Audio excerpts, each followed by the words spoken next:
আগে আমরা ছোটবেলায় এখন হাসপাতালে ভর্তি হয়েছি, ভালো হাসপাতালে ভর্তি হয়েছে, মা হয়তো গিয়েছি, হাসপাতালে দারোয়ান থাকতো। এখন দারোয়ান অ্যাপয়েন্টমেন্ট হয় হাসপাতালগুলোতে। তৃণমূলের এই সিন্ডিকেট দলের লোকেদের মমতা ব্যানার্জি ব্যবস্থা করে দিয়েছেন।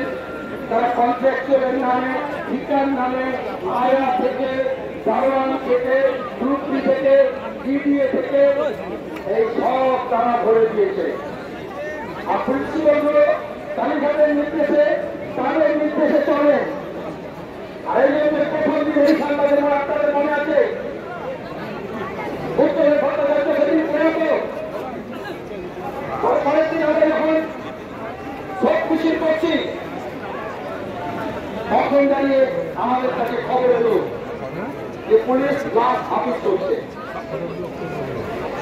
তাহলে প্রথমে পুলিশ কমিশনার সঞ্জীব ঘোষ যারা সাক্ষী সাবুত লোপাট করছিল, মিথ্যাচার করছিল, তাদের বিরুদ্ধে ব্যবস্থা নেওয়ার কথা ছিল সরকারের।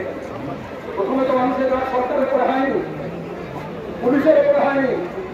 পুলিশ তো জোর করে কালীঘাটের নির্দেশে, পুলিশ কমিশনার এবং ডিজি পুলিশের নির্দেশে এই আর্জি করে হাড়ি কাটে নিজের গলা বাড়িয়ে দিয়েছে। আমরা পুলিশকে বাড়ি হতে দিতে চাই না, আজকে লড়াইটা পুলিশের বিরুদ্ধে না। এই যে চারদিকে দেখছেন পুলিশগুলো দাঁড়িয়ে আছে, আমাকে প্রশ্ন করতে হয় যখন গুন্ডামি হয়, ধর্ষণ হয়, এই অপরাধ তো পুলিশ অফিসার গুলো কোথায় থাকে? আর যখন ধর্ষণ হয়ে যায় তখন ধর্ষককে বাঁচানোর জন্য, সাক্ষী লোপাট করার জন্য নিজের উল্টিয়ে দায়িত্ব ব্যবহার করে কেন্দ্র সরকারের উচিত ওই গরিব গোয়েলের আইপিএস ভ্রষ্টাকে ছিঁড়ে সামনে ফেলে দেওয়া। কেন করছে না? সেন্টার করে রাজও করেনি। এই গরিব গোয়েল কামগুলির আপনারা জানেন তখন সিআইডিতে অফিসার তার সার্টিফিকেট হলো মমতার ঘনিষ্ঠ হলো, কারণ সাক্ষীর প্রমাণ লোপাট করলো। যেমন ডিজি পুলিশ চিট ফান্ডের সব সাক্ষী সাবুত লোপাট করেছে, একজন সাক্ষী সাবুত লোপাটের অফিসার হচ্ছে ডিজি, আর একজন সাক্ষী সাবুত লোপাটের পুলিশ কমিশনার। এই জন্য আজকে আমরা যেমন বিচার চাইছি, এই বিচার সম্ভব নয়। মমতা ব্যানার্জি হচ্ছে আইনকে শক্তিশালী করতে হবে, গোটা দেশে লিখে রাখুন। গত কয়েক বছরে ধর্ষণে যারা কনভিক্টেড হয়েছে, যা আইন আছে তাতে শাস্তি পেয়েছে, দোষী সাব্যস্ত হয়েছে, এই ব্যাপারে পশ্চিমবঙ্গ মমতার আমলে সবচেয়ে নিচে। এই তথ্যগুলো কালকে আমরা প্রেস কনফারেন্স করে সব দিয়ে দেবো। তাহলে প্রশ্ন তো আইনের না, প্রশ্ন তো লাইনে। যারা ধর্ষণ করছে তাদের কালীঘাটের সঙ্গে লাইন আছে, যারা দুর্নীতি করছে তাদের কালীঘাটের সঙ্গে লাইন আছে। আর ওই দেখাচ্ছে লাইন। বিধানসভার বিশেষ অধিবেশন দেখেছেন, যখন করোনা হলো, যখন দাঙ্গা হলো, তখন কখনো বিশেষ অধিবেশন দেখেননি। আর এখন বিশেষ অধিবেশন কেন দেখেছেন? কারণ বিজেপি আর তৃণমূল করেছিল বিরোধী শূন্য।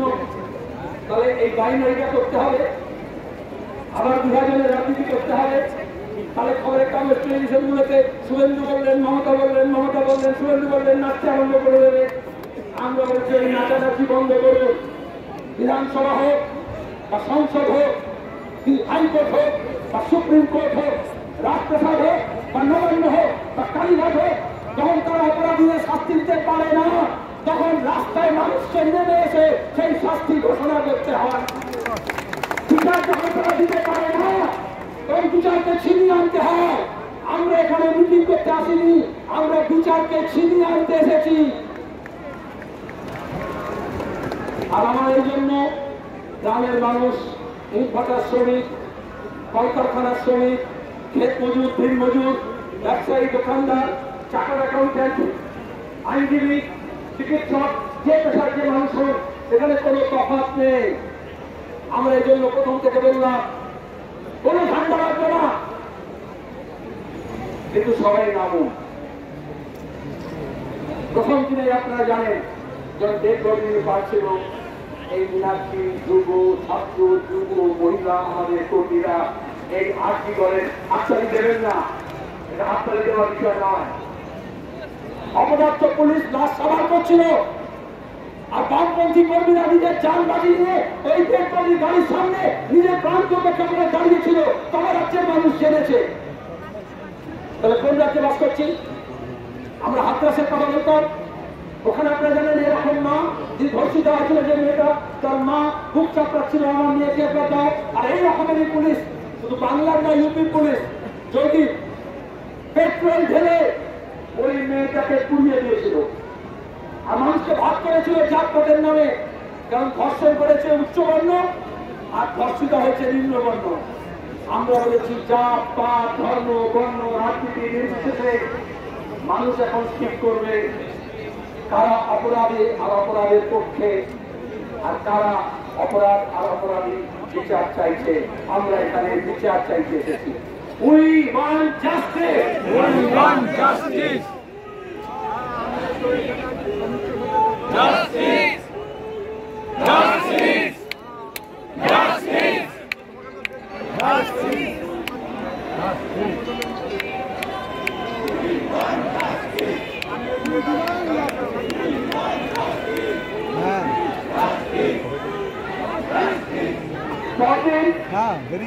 পরদিন আমরা যখন চিকিৎসকরা মানুষের জানা উচিত, যে চিকিৎসক আরজিকর হাসপাতালে পড়িয়েছেন, আরজিকর মেডিকেল কলেজে পড়েছেন, প্রাক্তন ছাত্র প্রাক্তন শিক্ষক, তারা যখন এসছে প্ল্যাকার্ড নিয়ে মিছিল করে এই কথা বলতে উই ওয়ান্ট জাস্টিস, কারা হামলা করলো? কারা হামলা করলো? দ্বিতীয় দিনে সেই ডাক্তার অন্যান্য ডাক্তার মিলে ওই আর্জি করে কিছু তৃণমূলের গুন্ডা আর পুলিশ আমাদের ছাত্র কর্মীদের ধরে মারলো, ওরা ঢুকতে দেবো না, আমরা ছুটে এলাম, তারপর সন্দেহ মিছিল করলাম। তাহলে যারা ছাত্র তাদেরকে ঢুকতে দিচ্ছিল না, ওই আর্জি করার মধ্যে জুনিয়র ডাক্তারের নাম করে কয়েকটা গুন্ডা, ওই যে অভিজ্ঞের নাম শুনছে, ওই যে পান্ডের নাম শুনছে, ওই যে সন্দীপ ঘোষের যারা চাউন্ডা 10 বছর ধরে শুধু আর্জিকর নয়, শুধু মেডিকেল কলেজ নয়, কলেজ বিশ্ববিদ্যালয় যে ছাত্র সংসদ থাকবে না, আর সেখানে তৃণমূল লুটেরা তোলাবাজ গুন্ডা কংগ্রেসকে দিয়ে প্রিন্সিপাল হোক ভাইস চ্যান্সেলর হোক কালীঘাট হোক নিজের কিছু সমস্যা তৈরি করে দিয়েছে। নাচা গানা হবে, পাওয়ার ডান্সার নিয়ে এসে ডান্স করা হবে, টাকার খুশি উঠবে, মদের ফোয়ারা হবে, যত রকমের নোংরামি হবে, আর তার বাহানায় দুর্নীতি আর দুষ্কৃতির চক্র গড়ে উঠবে। তারা বলল বাইরের কলেজে ছাত্ররা ঢুকবে না, এক্স প্রিন্সিপাল ঢুকবে না, আর্জিকরের প্রাক্তনীরা ঢুকবে না, বই একখানা ঢুকতে চাইছিল। আর এই অপরাধ পুলিশ আজকে যারা এখানে ব্যারিকেড করে দাঁড়িয়েছে, তারা এই গেটের সামনে দাঁড়িয়ে আমাদের 5 জন ছাত্র কমরেডকে ধরে দিয়েছিল। তারপরে মানুষের চাপে এরা ছাড়তে বাধ্য হয়েছে। আমরা সেদিনই বলেছিলাম, ততক্ষণে মিডিয়া বলছিল একজন ধরা পড়েছে সিভিক ভলেন্টিয়ার। সিভিক ভলেন্টিয়ার না, ওই যে মমতা সাদের পুলিশ ওয়েলফেয়ার বোর্ড আছে, এই পুলিশগুলোকে জিজ্ঞেস করি, যারা ঠিক মতো উঠি পায় না, যারা ঠিক মতো টাকা পায় না, যারা গিয়ে পাচ্ছে না, যারা ঠিক মতো ব্যারাক পায় না, যারা গাড়ি পায় না, সাধারণ পুলিশ কর্মী, তাহলে পুলিশের সার্জেন্টের বাইক কলকাতা পুলিশে সিভিক ভলেন্টিয়ার কি করে পেল? কি করে পেল? এটাই হকের লড়াই, এটাই ইনসাফ চাই। পুলিশ তাকে বলছে না না, যত গাড়ি আছে সব সিপির নামে হয়, তা সিপিকে দায়িত্ব দিতে হবে না? আমার গাড়ি যদি একটা চোর বা ধর্ষক ধরে, যদি আপনার যদি একটা সাইকেল যদি ছিনতাই করে তারপরে সেই সাইকেলে চলে যদি কোনো অপরাধ করে, তাহলে পুলিশ সেই সাইকেলের মালিককে ধরে না? তাহলে ওই মোটর বাইক যেটা মমতা বলছেন সঞ্জয়কে ফাঁসি দাও, আমরা বললাম ফাঁসি দেওয়ার আগে আইন বলে যার মোটর বাইক করে অপরাধ করেছে তাকে আগে ধরে আনো, তাহলে শুধু সন্দীপকে ধরলে হবে না। তাহলে এই বিনীত গোয়েলকে ও সিবিআইকে বলছি, গ্রেপ্তার করে জেরা করতে হবে, তখনই ঝুলি থেকে বেড়াল বেরোবে। অ্যারেস্ট করতে হবে বিনীত গোয়েলকে। আজকে বিজেপি নাটক করছে, তাদেরকে বলবো, তোমার মোটা ভাইকে বলো, কি করে ইন্ডিয়ান পুলিশ সার্ভিসে থাকে অপদার্থ। সোমনাথ চ্যাটার্জি যখন স্পিকার ছিলেন, এমপিরা ঘুষ করে ধরা পড়েছিল, মনে আছে? 10 জন এমপিকে আমরা ভাগ করে দিয়েছিলাম, বলেছিলাম ওরা এমপি হওয়ার যোগ্য নয়। আজকে দাঁড়িয়ে বলছি তাহলে পুলিশ অফিসারকে বলতে হবে সে আইপিএস হওয়ার যোগ্য নয়। সে যোগ্য ছিল, সে আইপিএস অফিসার হয়েছে, সে পড়াশোনা করেছে, তাহলে কোনো খাত নেই। কিন্তু মমতার হাতে পড়ে শিল্পী বলুন, গায়ক বলুন, অফিসার বলুন, আর ভালো ভদ্রলোক বলুন, সব চোর খাতায় নাম দিয়ে নিয়েছে। এই জন্য সে হয় কালীঘাটে গিয়ে সেবা করুক, নাহলে বিজেপিতে গিয়ে যোগ দিক, কিন্তু কলকাতার পুলিশ কমিশনার থাকতে পারবে না। আজকে জুনিয়র ডাক্তার হোক, সিনিয়র ডাক্তার হোক, হাসপাতালের মধ্যে হোক, হাসপাতালের বাইরে হোক, রুগী হোক, রুগীর পরিবারের লোক হোক, আমরা সবাই হোক, কলকাতা শহরে কলকাতার যদি মান বাঁচাতে হয় তাহলে এই পুলিশ কমিশনারকে বরখাস্ত করতে হবে। ঠিক তো?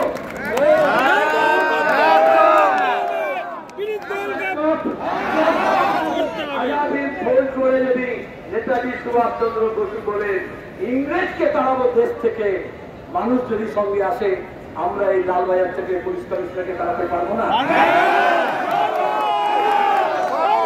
কলকাতা শান্তি পাবে না, ওই মেয়েটার পরিবার শান্তি পাবে না যতক্ষণ লালবাজারে এই কলঙ্কিত police officer, IPS officer series করে থাকবে। সোজা কথা, এই যে সাদা খাকি, এই যে মহিলা পুরুষ পুলিশ দেখছেন, এদের সঙ্গে আমাদের কোনো বিরোধ নেই। এদেরকে তো যেরকম বলে সেরকম চালায়। অফিসার যদি বলে চালাও তো চালাবে, যদি বলে পালাও তো পালাবে। আমরা বলছি চালাতে হবে না, পালাতে হবে না। আপনাদের প্রতি অন্যায় করে এই অফিসারগুলো, এই অন্যায়ের বিরুদ্ধে আমরা লড়ছি। তৃতীয় কথা, দুর্নীতি নিয়ে এখন সিবিআই এর তদন্ত রয়েছে। মমতা ব্যানার্জি এসআইটি করেছে, তো দুর্নীতি তো কতদিন ধরে ডাক্তার করছে, অ্যাসিস্ট্যান্ট সুপার করছে, রুগী করছে, খবরের কাগজ করছে, আমরা করছি। তাহলে মমতা ব্যানার্জি দুর্নীতি বুঝছেন? তাহলে স্বাস্থ্য দপ্তর কেন সন্দীপ ঘোষকে এখান থেকে ন্যাশনাল মেডিকেল কলেজে নিয়ে গেল? কেন নিয়ে গেল? কার নির্দেশে নিয়ে গেল? তাহলে স্বাস্থ্য দপ্তর কে চালায়? আমরা নির্বাচন করে একটা সরকার তৈরি করেছি। মমতা ব্যানার্জি বলেছে আমার মুখ থেকে সবাইকে ভোট দাও, এরা সবাই জনপ্রতিনিধি না, এরা চালাচ্ছে না, এরা সব টট ফুতুন চালাচ্ছে। কিছু আরো চোরের কথা, মমতাকে কিনে অভিষেককে কিনে দেওয়া আছে, এখন নাটক করছে, বলছে না মমতাকে দিয়ে হবে না, অভিষেককে দিয়ে হবে, ওদের মধ্যে নাকি ঝগড়া। দেখো ভাই, বদল করে হয়নি, বলদ দিয়েও হবে না। আমরা বদল বলিনি, আমরা বলদ চাইছি না। হয়ে গেছে? তাহলে মমতার ওই বদলটাও ফেল করেছে, মমতার এই বলদটাও দরকার নেই, পরিষ্কার ওটাই দেখে নেবো। তাহলে এই বিচার